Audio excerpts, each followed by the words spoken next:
Okay, so real quick look here at the A7R III and the 24-105 f4. Not really sure why so many people said that the A7R III felt, somehow smaller than the A9. I have an A9 right here, and the A9 is basically identical. I mean, you guys can look here. I took battery grip off, which they both do use the same battery grip. But I took the battery grip off. You can see how it is in my hands here. And let's see, this is the A7R III. And yeah, they're pretty much the same. The only physical difference really is just the fact that you don't have that top drive mode / autofocus drive dial on the A7R III. I would have liked to see that carry over to this camera too.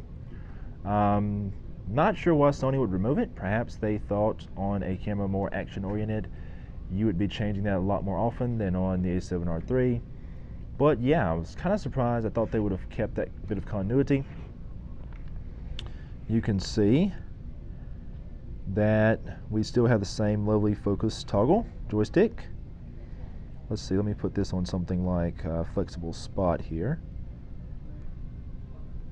so that way I can show you guys that. So you can see we can do that. We can still use the touchscreen. The touchscreen does not do anything in the menus. It does nothing in the menus, or anywhere else really. It's mostly just about the focus point selection for the most part. I would at least like to be able to take some photographs and sort of like scroll through those and use like a use like a pinch to zoom. That would be cool, but you can't even do that. So I'm not a big fan of touchscreens per se. I think they're most useful when tapping to focus, and I think they're very useful whenever we are pinching to zoom and playback. I think that would be the main thing I'd like to see it. I'm kind of indifferent about the fact that this camera can't implement its touchscreen in the menus. I don't really care about that.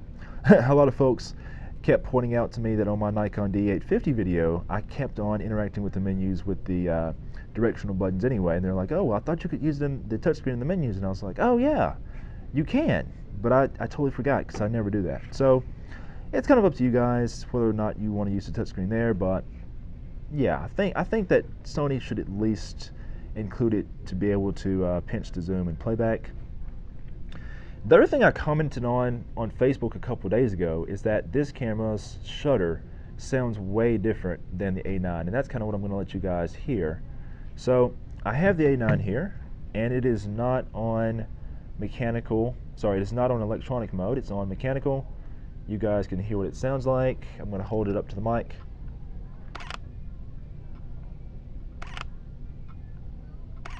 So yeah, that's what an A9 sounds like. Basically sounds like all the A7 cameras as well, like the A7R II and the A7 II and so on. It sounds like an electronic screen door slamming is like the best way I could describe it. But the the A7R III does not sound like that. It has this very satisfying sort of sound. I like the way this camera sounds. It sounds like a good balance between electronic and like sort of traditional mechanical sound. I don't know, I just like the way this camera sounds. Now I do own this A9, and I will soon own this A7R III. This one is not mine. This one belongs to Sony. But yeah, there's reasons to have both these cameras. I'll be discussing those reasons in future videos, but I wanted to kind of give you guys sort of a brief little overview here about some things I noticed. Everything is pretty much the same. We've got our dual card slots, just as we always do, dual card slots, and of course we have that new and lovely Z-type battery. So anyways, write me in the comments, let me know what you guys want to see. Because as always, I mean, you guys know the drill. I start out with a basic video where I kind of show some different things on the new cameras, and then you guys kind of tell me what you want to see, and we kind of go from there. I'll show you this as well real fast. This is the this is the new USB-C port as well. So I'm very excited to see that. I mean, I was just like, my goodness, I was very happy because I like to do lots of tethered shooting in the studio. So I will definitely be seeing how fast that operates just as soon as I update my ancient MacBook Pro. I might be leaving Apple behind.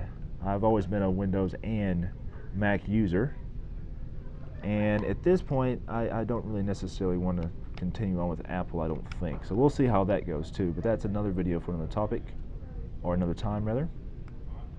Anyways, ports are a little different. The A9 of course has that LAN port, and it has the same PC Sync terminal. I don't necessarily think that we need PC Sync a whole lot on cameras these days, but hey, you know, on the A7rIII, why not? You know, it's not like it's taking up any space that can be used for anything else, because you have every other connection you'd possibly want. Your mic and your headphone, your micro HDMI, and heck, I mean, you've got 2 USBs. You can actually use the you know, USB-C port to tether, and you can still use like a cable release in this one. So you have both those ports now. So yeah, the Flash Sync terminal, yes, I think they're still antiquated. No, I will never use it. But hey, you know, what the heck? It's not taking up any useful space. We don't have the LAN port on this camera. I know why the A9 has the LAN port for all the sports users. I am not a sports photographer by any means, and so my A9's LAN port will never get used. But hey, you know, Sony, they want to go to the Olympics, and I don't blame them. So I think it's very important for it to have it for that purpose.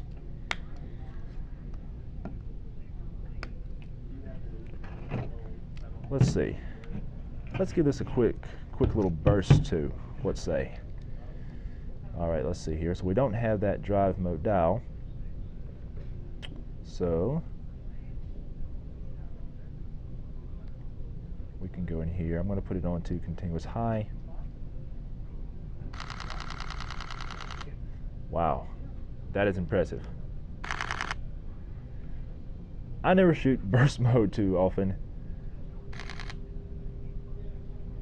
Buffer clearing seems to be happening pretty fast. This is my Sony Reps camera. I really don't even know what it's on right now, or what card is in it. Let's see what card is in it. Ah, okay, that's what I thought. It has the latest G-type Sony SD card, so very, very fast. Oops, you guys didn't see that. Yeah, so it looks like it clears the buffer out pretty quickly.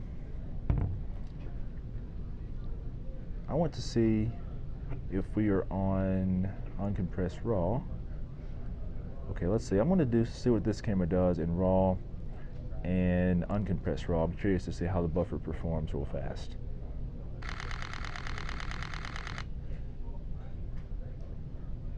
Looks like they're writing pretty fast there. Yeah, that's not bad at all. Writes pretty fast. I mean, it writes fast enough for me. If you're a sports photographer, I mean, you might have some issues with it. You can still go into your function menu and everything and change those settings while it is still writing photos to the card, so not a big issue. I think the buffer performance is plenty good enough. But if you're a sports photographer, you might find yourself a little limited. Anyways, I'm not going to make this video too long. I think I've seen all the things I'd want to see. Let me know what else you guys want to see as well in the comments below, and I will be including more information in future videos. Until next time, guys, this is Jeremy Smith, signing off.